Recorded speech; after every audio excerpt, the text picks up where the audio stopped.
Alex. Hey Alex, it's Amanda. We're here in Austin. I just wanted to give you a call because we've got that Abbott interview tomorrow, and I just wanted to see what your list of priorities were. There's a million different topics where you could take it. How are you feeling about your border questions? He's obviously getting a lot of pushback from the further right, saying that he's not doing enough, and I think he's going to want to tell us and tell our audience what he is doing. Yeah, I know a lot of people are frustrated with everyone. It's not just the Biden administration there, so I would love to get his thoughts on that. He's probably got a lot to say about the supply chain problems, the gas problems. Maybe Americans migrating to Texas. Yeah. From all over. Definitely, like the demographic changes, because, you know, everyone's been saying Texas is turning blue, and like we just haven't quite seen that yet. So I do know tons of Californians are moving in, so we'll see, especially with, you know, heading into this election year. You know, he's probably going to be running against Beto O'Rourke. This is going to be a big race, and probably will do a good amount of setting the stage for 2024. Welcome to Texas. Thank you. Nice to meet you. Good to have you here. Really appreciate you doing this. Thank you for your burnt orange. Oh, I know. We were debating sort of if I should wear white or orange, and I was like, we're doing this here, so Yeah. I have to wear this color. We're gonna be putting you sort of like right here, guys. Facing your chair? Yep, facing me, and we're gonna actually be switching the mics in just a second to give you a hard line. It's just a little bit more reliable. All right, here we go. We good? Okay, we are set. All right. Be ready. Great. Well, Governor, thanks so much for doing this. Sure. We're here at the University of Texas, your Welcome alma mater. to my alma mater. Yes, and also home of the Longhorns. Right. In stadiums like this all around the country, we're seeing a movement, the F Joe Biden movement. It's moving beyond stadiums now. It's moving to other events. Why do you think it's becoming such a big deal, and why do you think it's resonating politically and culturally? Yeah, let's go, Brandon. Let's go, Brand. I can't stop saying it. Listen, it's happening because of the disastrous policies that are implemented by Joe Biden. People are angry. People who come to these stadiums who want to gather and celebrate a great American tradition like college football, and you have Joe Biden trying to shut things down and shut people out, and got Fauci saying you got to stay home until Christmas or whenever, and it's just ludicrous, the policies that Joe Biden is advancing. And so when people gather at stadiums or maybe anywhere, they're just angry about the Biden administration policies. Only part of it relates to COVID. Part of it is about the border, part of it is about inflation, part of it is about the other catastrophic policies they're implementing. And so you see this rising anger across the entire United States. A lot has obviously changed since Biden took office. What are you hearing are the biggest concerns with your constituents? Well, listen, this is Texas, and Texas is geographically situated different than some other states, and hence, for us, by far, the number one issues is the catastrophe caused by Joe Biden's open border policies. Texas is on the front line of having to respond to these chaotic policies that are unlike any other president we've ever had. And so, for one, we have to deal with it, but for another, governmentally, we're having to respond to it by putting our National Guard there, moving more than 1,000 Texas Department of Public Safety officers there, and respond pretty much the only force responding to the people coming across the border. And so Texas is having to shoulder the responsibility that typically is the federal government's responsibility to secure our border and to secure our sovereignty. There are some on the right who are accusing you of not doing enough to secure the border. Is that a fair criticism? Well, let's talk about what we've done. So Texas actually has been working to secure the border ever since that I've been governor. Every legislative session we've had, we've put in close to $1 billion to deploy resources and personnel to the border to help secure the border, and that included under the Obama administration as well as under the Trump administration. But now we're doing more than all the other states have ever done combined. I just signed 2 bills that provide $3 billion of Texas funds to secure the border. We have thousands of National Guard, well over 1,000 Texas Department of Public Safety officers, Texas Parks and Wildlife, game wardens and officials down there, because part of the region is water, and they help secure the water portion of the border. And then on top of all that, we came up with a new plan to arrest and jail people coming across the border for violations of trespass laws, which have accelerated crimes now, or penalties now. And then Texas is building our own wall on the border. And we've already begun that process. Then on top of that, I've signed laws such as making it easier to prosecute smuggling, making it easier. I signed 9 laws cracking down on the heinous crime of human trafficking. We created a new crime in the state of Texas that goes directly after the drug cartels. It's a new law for this deadly drug, fentanyl, where it's now a crime to manufacture or distribute fentanyl in the state of Texas, and it is a penalty. And then on top of all of that, we've been in court challenging the Biden administration. We got a federal court ruling here in the state of Texas from a federal judge mandating that the Biden administration reinstate the Remain in Mexico policy. It was announced earlier today that the Biden administration is going to go along with that federal judge order and begin the process of re-emphasizing the Remain in Mexico policy. So in your opinion, this is an unfair criticism? Listen, the fact is, Texas is stepping up and doing what needs to be done to secure the border. And candidly, we're doing a whole lot more. I'll give you one quick example, and that is what people saw recently were people coming across the border in Del Rio.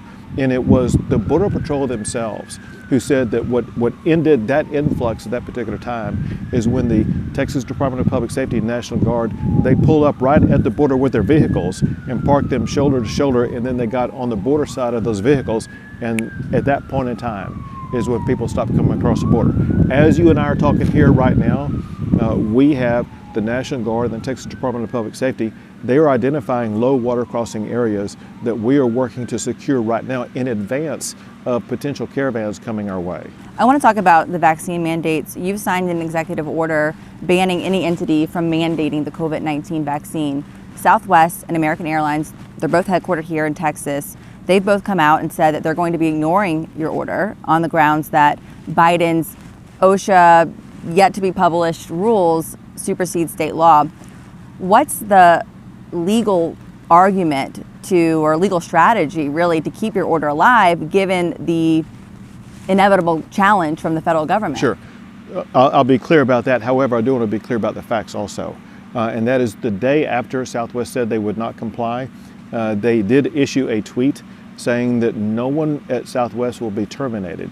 But maybe they won't be terminated, but that might also just mean unpaid leave. Well, it better be more than that. And my understanding, it is more than that, based upon what they have said. And we have received similar information from American Airlines that may not have been published yet. But the main goal and one of the catalysts behind my action was to ensure that people would not be losing their jobs. And let me explain all of this, but let me first go back and answer the question that you asked, and that is, it's the legal wrangling. Let me be very clear about this. Neither the President of the United States nor the federal government have any legal authority, any constitutional authority to issue their vaccine mandate. And so they're clearly acting illegally, which is one of the reasons why I wanted to act, because I wanted to set the counterbalance against the Biden administration to say that no one can be compelled to take a vaccine. And so this is headed toward a legal showdown. And I'm very confident it's a legal showdown that we will win, because throughout the history of the United States of America, it has been governors and states that have been in charge of the health and safety of the people who are residents of those states, not the federal government. So from the legal side, I feel like we're on solid ground.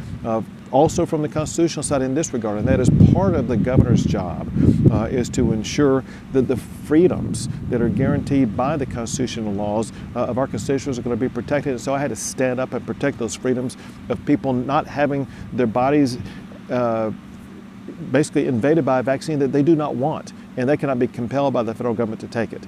Then the last thing is, I talked to too many Texans around the entire state who were literally crying because they faced either losing their job or compromising their own values and safety by getting the vaccine. And so I said that there's no reason why they should be losing their livelihoods, and that they needed to make sure that they were going to be protected from being forced to take a vaccine that they did not want to take. The White House has said that you're purely playing politics here. Do you believe that they're playing politics here? This is politics by the Biden administration. but also clearly they are acting completely contrary to the Constitution. And one thing that Biden has failed to do, and that is work in collaboration with the states. He had every opportunity to work in collaboration with the states. But let's look at what the CEO of Delta said yesterday. The CEO of Delta Airlines said yesterday that a vaccine mandate is a blunt tool that is not needed because there are other effective ways to address this issue without that blunt tool from the federal government. We're headed into another winter, another holiday season. The Biden administration has come out and admitted that Americans may not be able to get certain items in time for Christmas. In fact, hashtags like Empty Shelves Joe and Bare Shelves Biden are already trending. Are you able to do anything on your end to ameliorate this problem for Texans? So all of us involved in government work on supply chain based issues. With Texas being able to manufacture so much of what we actually use in this state, with the ports that we have, whether they be coastal ports or inland ports, we have probably the best access to goods of any state in the United States.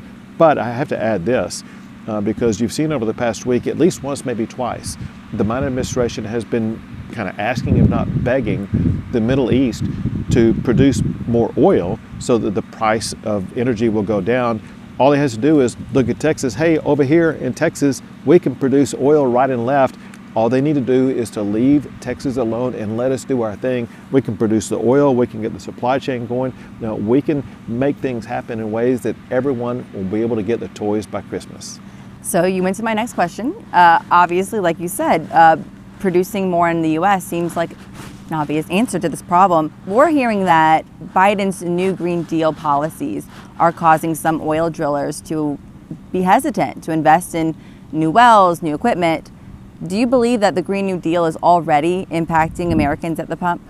It is, if not directly, definitely indirectly, because I talked to the oil and gas producers in the state, and they say that one reason why they're not drilling more is because of inadequate access to capital. And so the large capital enterprises in New York and some other places, they're not providing the capital to the drillers to drill more and to produce more.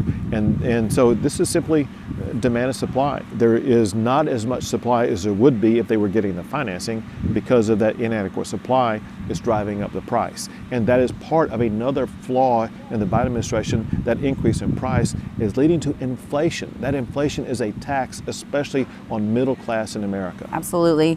So we've discussed airlines, we've discussed border security, we've even discussed the supply chain. All of these are infrastructure problems. You yourself have had some infrastructure problems. Last February, the catastrophic winter storm and subsequent failure of the Texas power grid left 210 people dead, according to your Department of State Health Services. How did that failure happen?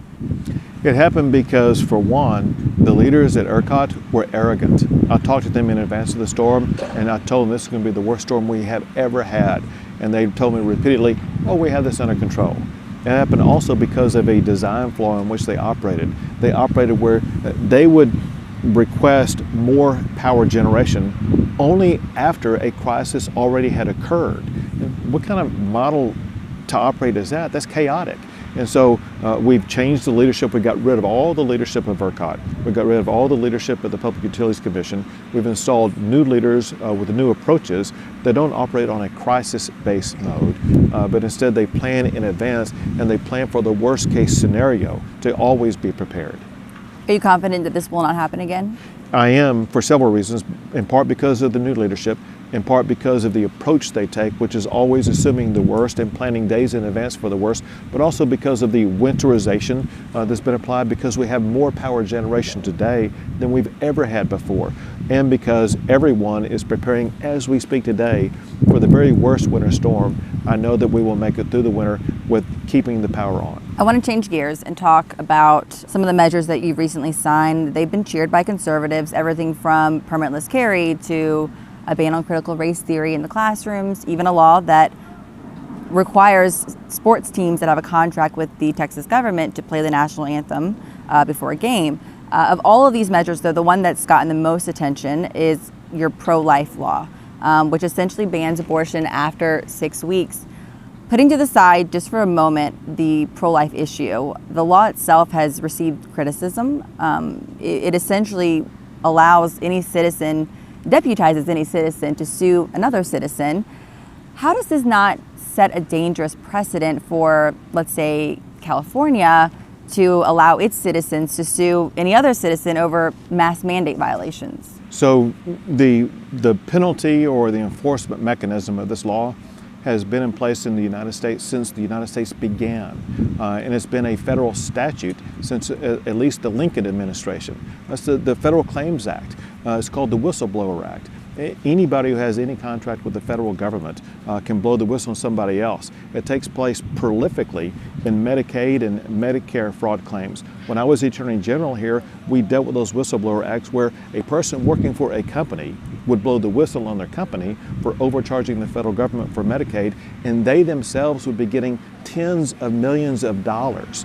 And so these whistleblower act claims, they exist not only in healthcare-based issues, but in the Security Exchange Commission, all different kinds of ways. But don't they have standing in those situations? I mean, well, they have standing on the basis of the law that creates it. In other words, they don't have any separate standing other than the standing that exists that was created in that law, in that statute. And that's the same way that this Texas law works. The enforcement mechanism here is an enforcement mechanism that's been used both in federal and state law for centuries.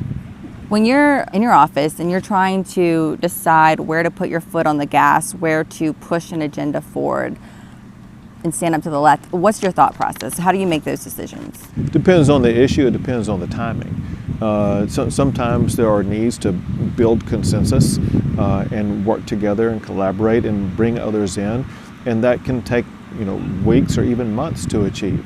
There are other times when you have to make a decision in a nanosecond, and you have to rely upon your judgment and the advice that you can get immediately to make those snap decisions. So it just depends on what the decision is and how quickly it needs to be made.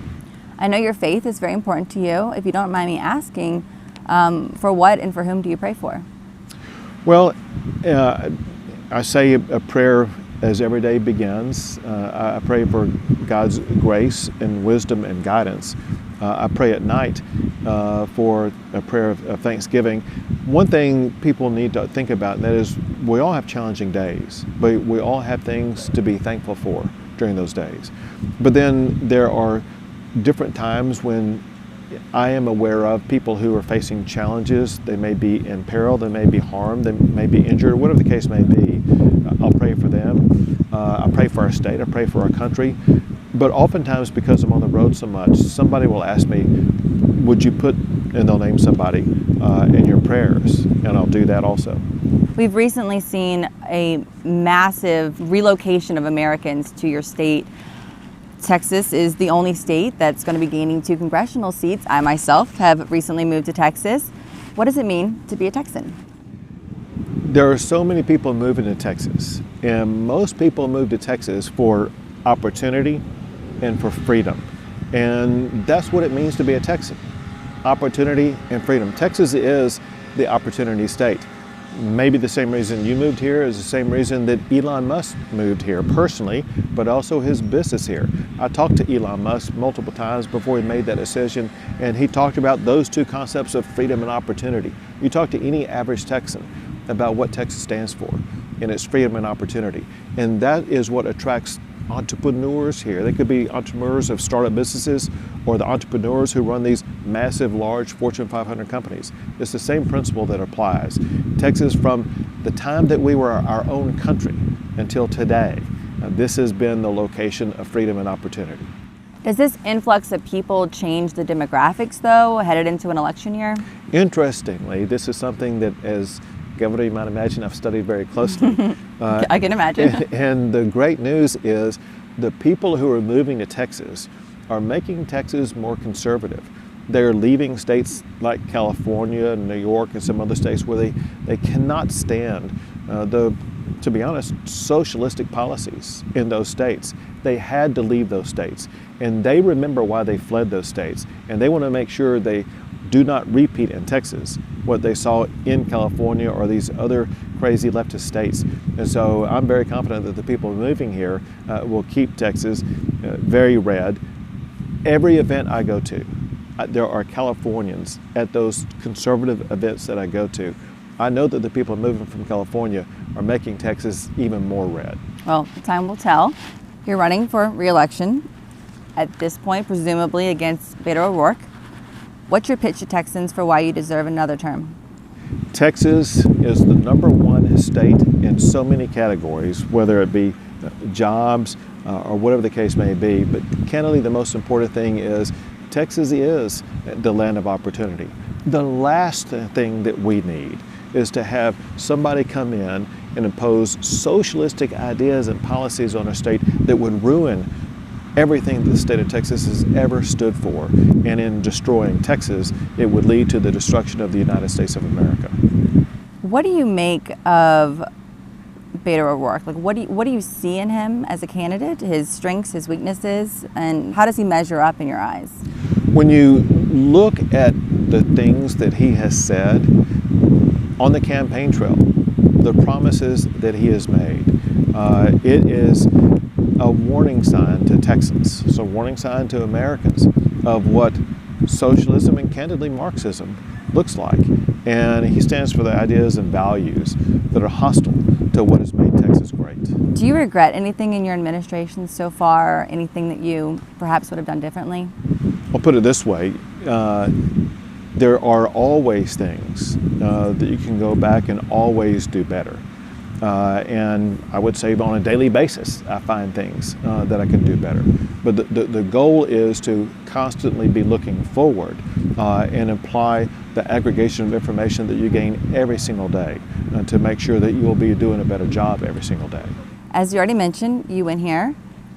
Looking back, do you have any advice that you would give to your college-age self? I'm going to give you the advice that I gave to my daughter who just graduated from college, that I give to all students. And that is the most important thing that you can do when you come to a university. First is enjoy yourself, but also seek and find your passion. If you can develop a passion in your heart and then find a way to get a job in that area, you literally will never work a day in your life. You've obviously overcome challenges in your life. Do you see that as a lesson that could be applied to Texas today? So what happened in my life, it is a lesson that everybody either does or should apply every day. It's a lesson that football teams on this field should apply. And that is, our lives are not defined by our challenges, but the way that we respond to our challenges. You know, I was left with a broken back, a paraplegic, never able to walk again. I could have given up on life, but I chose not to do that. I chose to respond to it in ways that would put me on a pathway to go on and become governor of this great state. I did not allow it to hold me back. Just because you have a challenge in life, just because something goes wrong, even if it's a catastrophic injury, do not let it be a setback for you. Find a way to move forward and excel in your life going forward. Looking forward to the future of our country, we've obviously have Biden in office now. What do you predict for the future? I mean, where is this country headed? What's at stake here?